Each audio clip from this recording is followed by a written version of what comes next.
네, 안녕하세요. 평안이셨습니까? 하나님 오늘도 우리에게 좋은 날 허락해 주셨습니다. 우리의 이웃들이 당하는 어려움과 아픔이 있죠. 우리가 그것을 볼 때 남의 아픔을 기쁘게 여기지 말고 그 사람의 아픔을 진정으로 공감하고 그 고통에 진심으로 반응하는 삶이 되기를 축복합니다. 오늘은 시편 13편 3절 말씀입니다. 여호와 내 하나님이여 나를 생각하사 응답하시고 나의 눈을 밝히소서. 두렵건대 내가 사망의 잠을 잘까 하오며. 아멘. 우리는 어려움을 당하면 하나님께 우리의 그 어려움을 해결해 달라고 기도하게 되죠. 그럴 수밖에 없고 그것은 잘못된 기도가 아닙니다. 우리는 그렇게 늘 기도해야 합니다. 그러나 우리의 신앙이 좀 더 성숙해지면 우리는 그 어려움 속에 있는 하나님의 뜻이 뭘까 하는 것을 생각하고 그 뜻을 찾게 되죠.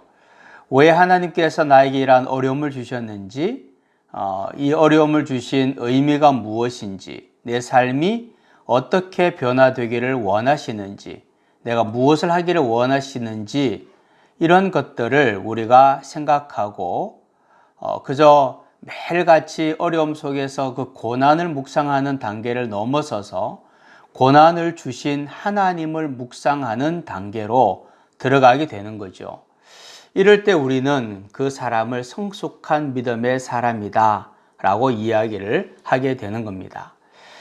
다윗은 어려움 속에서도 나의 눈을 밝히소서라고 기도를 합니다. 즉시 원수를 처단해 주시고 이 어려움에서 벗어나게 해 주십시오. 얼마든지 그렇게 기도할 수 있지만 다윗은 오히려 나의 눈을 밝혀주시고 그래서 내 영적인 눈이 어두워지지 않도록 해달라고, 내가 사망의 잠을 자는 자가 되지 않도록 해달라고 기도하고 있습니다. 하나님의 뜻을 온전히 깨달아서 그 고난 가운데서도 하나님의 뜻을 알고 그 뜻대로 살기를 소원하는 다윗의 성숙한 믿음의 모습을 볼 수 있는 구절이라고 할 수 있겠습니다.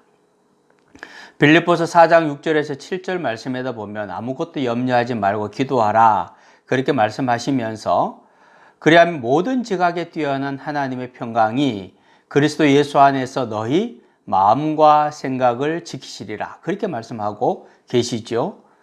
다시 말하면 기도하면 그 기도에 구체적으로 응답하시겠다, 그 문제를 해결해 주겠다 그렇게 말씀하시는 것이 아니고 기도하면 하나님의 평강이 너의 마음과 생각을 지키시는 은혜를 주시겠다 그렇게 약속을 하셨다는 겁니다. 다시 말하면 하나님께서 내 삶의 문제를 해결해 주는 단계가 아니라 그 단계를 넘어서서 하나님이 이제는 내 마음과 생각을 지키심으로 인해서 내가 하나님의 평화를 누리고 그 평화 속에서 스스로 그 문제를 해결해 낼 수 있도록 하나님이 힘주시고 또 하나님의 방향을 알려주시고 그 어려움 속에서 하나님의 뜻을 발견할 수 있게끔 해 주신다는 사실입니다. 고난은 힘들고 어려운 일입니다. 그래서 우리가 그 고난 속에서 고난을 해결해 달라고 하나님께 기도하지만 그 고난만 해결하지 말고 눈을 밝히 열어서 고난을 주신 하나님의 마음을 이해하고 하나님의 뜻을 찾고 삶이 새로워지는 성숙한 믿음의 사람이 되시기를 축복합니다. 하나님, 내 삶의 문제만 가지고 그것만 생각하고 그것만 해결되기를 바라는 단계에서 좀 더 성숙한 신앙인의 모습으로 서게 하여 주시기를 원합니다.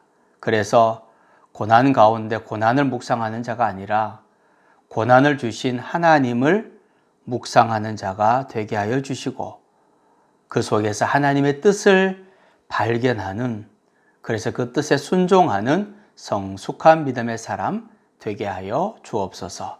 예수님의 이름으로 기도하옵나이다. 아멘.